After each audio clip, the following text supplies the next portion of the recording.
창세기 50장 1절은 어떻게 시작하는가 하면은 요셉이 아버지 얼굴 위로 몸을 숙이고 울면서 입을 맞추었습니다. 그러니까 아버지의 죽음이라, 그죠? 우리 지난주에 제가 윤동주 시인의 병원이라는 시를 소개했잖아요. 그죠?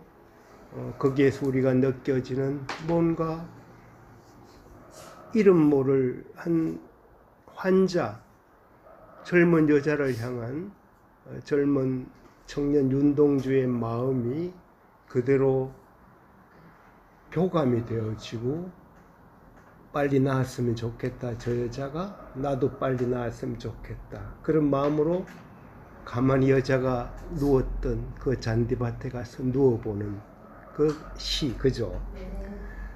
뭔가 우리에게 느낌을 준단 말이에요. 오늘 제가 영화를 한 편 소개하려고 해요. 제목은 워드 푸친 모친이에요. 나의 아버지, 어머니. 이게 우리나라에 어떤 제목으로 영화가 개봉됐는가 하면은 2000년도에 집으로 가는 길이에요. 중국어 원 제목은 나의 아버지, 어머니라. 아들이 이 아버지, 어머니를 회상하고, 아버지, 어머니가 참 사랑을 했는데 아버지는 학교 선생님이었고, 그죠? 그런데 죽었는데 아버지가 죽고 나니까 어머니가 장사를 이렇게 치르는 과정에서 아들에게 부탁을 해. 그게 집으로 가는 길의 모티브예요. 어디로 집으로 가느냐? 멀리서 장례 행렬로. 그러니까 외지에서 해서 고향으로 돌아가는 그 길까지를 차로 옮겨가야 되는데 그냥 사람이 좀 옮겼으면 좋겠다. 운구 행렬이 길게 집으로 가는 거예요. 근데 그 당시만 하더라도 젊은 사람들도 다 없고, 요새 지금 상년대, 상녀를 메고 갈 사람도 없고, 그죠? 그냥 편하게 그냥 차로 이렇게 시신을 모시면 되는 거지. 구태여 왜 그 길을 걸으려고 하느냐. 근데 그 어머니가 아버지를 참 사랑했고, 아버지가 어머니를 사랑했는데, 이 엄마의 소원이 뭔가 하면은 아버지와 마지막으로 그렇게 추억의 길을 걸어보는 거라, 죽은 아버지와. 그죠? 근데 원래 아들은 처음엔 이해를 못해. 그죠? 그런데 혹시 그거 장쯔이가 나오는? 네, 장쯔이의 집으로 가는 길이에요. 감독이 만든. 예, 맞아요. 굉장히 감동적인 영화예요. 제가 지난 윤동주 시인의 시가 생각나서 오늘 본문과 굉장히 어울리는 영화예요. 한번 언제 보세요. 찾아보세요. 근데 이게 집으로 가는 길이란 말이에요. 그럼 이 두 사람에게 있어서 집으로 가는 길은 사랑의 그 옛날 살아왔던 그 추억의 자리, 그리고 사랑을 회상하는 그런 이제 주제가 되겠죠. 오늘 야곱이 죽는단 말이야. 그죠? 야곱이 죽어요. 근데 야곱이 성경에 나오는, 제가 지난번에 야곱의 입맞춤을 한번 다룬 적이 있어요. 첫 번 입맞춤을 언제 하는가 하면은 아버지가 축복을 해. 애선 줄 알고 나한테 와서 입 맞추라. 그때 야곱이 아버지 이삭에게 입을 맞춰. 그죠? 그 다음에 중요한 입맞춤 장면이 언젠가 하면은 야곱이 라헬을 만나 우물가에서 입 맞추는 그 장면이 나왔단 말이에요. 그죠? 세 번째 입 맞춤을 언젠가 하면요, 20년 동안 이 밧다나람에서 살다가 돌아와. 나름대로 귀한 길이야. 고향으로 오는 이 야곱에게 있는 하나의 아킬레스건이 뭐예요? 형과의 갈등이지. 에서. 그런데 야복강에서 천사와 씨름하고 하나님이 직접 만나주고, 너는 야곱이라 하지 말고 이스라엘이라 하라고 이름까지 바꾸고 분위기의 그 떠오른 새를 보면서 이 야곱에게는 새로운 삶의 변화가 일어났단 말이야. 그 와중에 에스를 만나는데 에스를 보니까 하나님 본 것 같다 그래. 근데 그 전에 뭐를 하는 거냐면요. 에스가 야곱에게 입을 맞춰요. 야곱이 주도가 된 게 아니에요. 에스가 야곱에게 입을 맞춰요. 오늘은 뭐예요? 마찬가지로 아들 요셉이 아버지 야곱에게 입을 맞춰요. 뭐죠? 인생은 뭔가 주도적으로 내가 해가는 것 같은데 마지막은 뭐예요? 전적으로 수동이에요. 죽음도 그런 의미죠. 자, 내가 뭘 한단 말이야. 해가는데 야곱을 통해서 보여주는 게 인생은 뭐냐? 능동태가 아니고 수동태라는 것을 깨닫는 순간 우리 가운데서 뭐예요? 진정한 인생의 정체성이 뭔가 알아간다는 얘기예요. 그죠? 나는 왔다가 바람처럼 먼지처럼 왔다가 사라지고 마는 게 아니고 뭔가 나에게 입맞추는 존재가 있다. 그래서 이것을 알고 가는 거예요. 자, 그러면은 야곱이 죽었단 말이야. 이 입맞출 때 아무것도 모르지 진짜. 그죠? 앞에는 에스가 입맞출 때는 와 이게 우리 형님이 왜 이러지라는 뭔가 화들짝이를 했을지도 모르는데 처음에 첫 입맞춤 자기가 형이라고 에스라고 속이고 아버지에게 입맞출 때는 어떻게 생각했어요? 응? 완전히 쫄리면서 뭔가 의식이 있단 말이야. 그죠? 입맞춤. 그 라헬을 만났을 때 그 감동 이게 있단 말이야. 그죠? 근데 마지막 입맞춤은 뭐예요? 전혀 없어요. 그럼 인생의 가장 거룩한 입맞춤이 무엇이냐? 바로 이것이란 얘기예요. 왜? 바로 이때가 하나님이 우리에게 입맞추는 시간이에요. 우리에게 빼앗겨진 하나님의 인생의 숨결이 하나님의 숨결로 접촉될 수 있는 시간이라는 얘기예요. 우리 오늘이 이제 요셉의 마지막 이야기입니다. 5번째예요. 5번째인데 그동안 요셉을 우리가 공부하면서 더 세밀하게 이렇게 참 들어갔으면 하는 아쉬움도 있지만 그래도 굉장히 중요한 굵은 맥은 우리가 다 잡고 왔어요. 그죠? 제일 첫 시간이 뭐였어요? 기억나요? 제일 첫 번째가 창세기 우리가 37장부터 시작했단 말이야. 요셉의 채색 옷이야. 요셉의 채색 옷인데 이 장자권을 의미하는 이 채색 옷을 입은 요셉에게 누가 오버랩되는 거 하면요. 홍포를 입은 예수님이 오버랩된다는 얘기예요. 그죠? 홍포를 왜 입었어요? 놀리기 위해서 입혀준 옷이지. 너가 왕이라고 그러니까 이 옷 입어 줬단 말이에요. 그죠? 그런데 결국은 요셉의 채색 옷이 벗겨나갔듯이 그리고 팔려버렸지. 노예로. 노예의 옷을 갈아입었듯이 예수님의 홍포가 어떻게 돼요? 홍포가 벗겨지고 십자가에 달리셨다는 얘기죠. 그리고 마침내 어떻게 해요? 요셉이 총리가 됐네. 그죠? 노예의 옷을 입고 있던 그러다가 뭔가 가정총무 보디발 장군 집에서 가정총무를 하면서 뭔가 그럴듯한 아마 옷을 입었을 수도 있어요. 노예라 하더라도. 그런데 중요한 거는 마지막에 총리가 되었다는 얘기라. 그죠? 그럼 이게 결국은 예수님이 십자가에 못 박혔는데 죽은 자리로 갔는데 무슨 옷을 입어요? 세마포 옷을 입죠. 그죠? 그럼 세마포 옷을 입고 어떻게 해요? 그거로 끝이 아니고 부활하셨죠.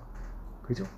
그러면은 요셉의 채색 옷이라는 거는 사실은 거기에 담겨 있는 의미가 와 그렇지 내가 아버지로부터 사랑을 받고 있구나. 쟤는 왜 저렇게 말이야 아빠 사랑만 받지 형들의 어떤 그런 참 질투를 샀을 수는 있는데 중요한 거는 뭐죠?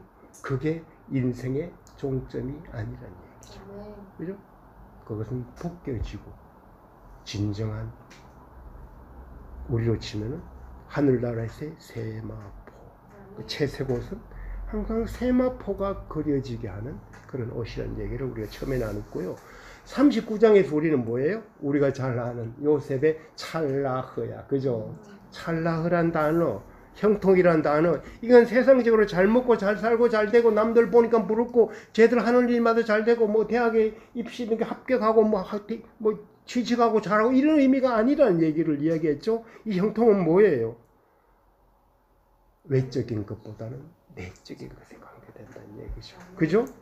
결과보다는 과정으로 설명된다고 했잖아요. 30세에 총리가 됐는데 17세에 형들의 미움받고 팔려갔단 말이야. 그죠? 인신매매 당해서 갔단 말이에요.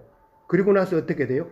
13년의 연단을 거치면서 설명되어지는 것이 뭐예요? 찰나흐예요. 그것은 하나님을 알아가는 내적인 변화고요. 겉으로는 뭐죠? 하나님이 합력해서 선을 이루어가는 로마서 8장 28절의 얘기. 그게 찰나흐라는 얘기를 했습니다. 그죠? 그래서 다비다의 찰나흐, 다큐의 찰나흐 얘기를 했고, 우리 모두는 그래서 하나님의 은총, 하나님의 인도하시는 형통 속에 있는 자들이다. 그 얘기를 나눴습니다. 세 번째는 창세기 42장은 뭐예요? 요셉의 꿈과 이 꿈이 이루어졌단 말이에요. 그죠? 여분의 마일, 엑스트라 마일즈 제가 이야기를 했죠. 엑스트라 마일즈, 예수님의 산상수훈, 그죠? 오리를 가자면 십리를 가라. 그 십리, 그죠? 그 십리에 예수님의 산상수훈, 뺨 때리면 저 뺨 떨려대고 쏘고 딸려면 걷어주고 오리 가라면 십리 가라는 이 얘기가 우리에게 준 하나의 숙제, 임무, 명령이 아니고 뭐죠? 그 속에는 잘 들어가 보면은 내가 그 길을 간다는 중요한 언약이 담겨 있다는 얘기를 제가 했고, 요셉의 이름 뜻이 뭐라고 했죠? 요셉의 이름 더하다야. 더하다야. 제가 그래서 지난번 더하기, 이스라엘의 더하기 얘기까지 했잖아요. 그죠? 위에 오만 있어 밑에는 없어요. 십자가 싫어하니까 유대인들은 아직도 산수책부터 별로 인정을 안 해, 예수님을. 그런데 진정 예수님이 원하셨던 게 뭔가 하면은 내가 그 남은 길은 내가 간다. 그죠? 내가 간다. 구레네 시몬이 대신 억지로 십자가를 졌을 때, 그리고 다시 예수님께 인계됐을 때 주님이 받은 마음, 그래, 이 길은 내가 완성한다. 그 얘기를 나눴죠. 자, 그러면 요셉의 이름이 더하기인데 진짜 더하기의 삶을 산 사람이에요. 다른 더하기가 아니고요. 형들이 곡식 얻으러 애굽에 왔네, 형 앞에 섰네, 한 명이 안 보여, 동생이 안 보여. 기어코 베냐민을 데려오게 하죠. 베냐민이 더해져야 뭐다? 교회가 온전해진다, 이 얘기죠. 끝까지 데려오게 하죠. 그리고 아버지 끝까지 불러오죠. 그래서 그 자리에 애굽의 고센 땅을 중심으로 출애굽을 위한 하나의 목판을 만든 거죠. 거기서 나중에 남자 어른들만 60만 명이 되는 자리까지 가고 마침내 가나안 땅으로 간단 말이에요. 지난 시간 창세기 47장에 너의 업이 무엇이냐, 너의 직업이 무엇이냐 얘기했죠. 요셉이 먼저 코치를 해. 저 바로가 지금 뭐라고 물으면은 그냥 늘 해왔듯이 목축업이라고 이야기하십시오. 당당하게. 그러면 뭐죠? 이집트 사람들은 목축하는 거 싫어하니까 그 고센 땅에 살게 해줄 겁니다. 그 얘기를 했죠. 너의 직업이 무엇이냐? 네, 지난번에 질문, 너의 직업이 무엇이냐? 나는 그리스도인입니다. 이 정체성에 관한 얘기예요. 너의 사무실이 어디냐? 하나님이 머무시는 그곳이 나의 사무실입니다. 그 얘기까지 지난 시간에 나눴던 것 같아요. 오늘 다섯 번째 창세기 50장 마지막인데요. 담을 넘는 가지, 그리고 해골입니다. 제목이 약간 자극적일 수 있는데요. 담을 넘는 가지. 이게 어디에서 나오는가 하면요. 어제 본문에서 나오는 얘기예요. 그죠? 아까 나눠준 대로 야곱이 마침내 죽기 전에 뭐를 해요? 자식들에게 축복하고 예언을 한단 말이에요. 그죠? 유언을 남긴단 말이에요. 그죠? 근데 그 내용 중에서 요셉을 향한 축복. 그죠?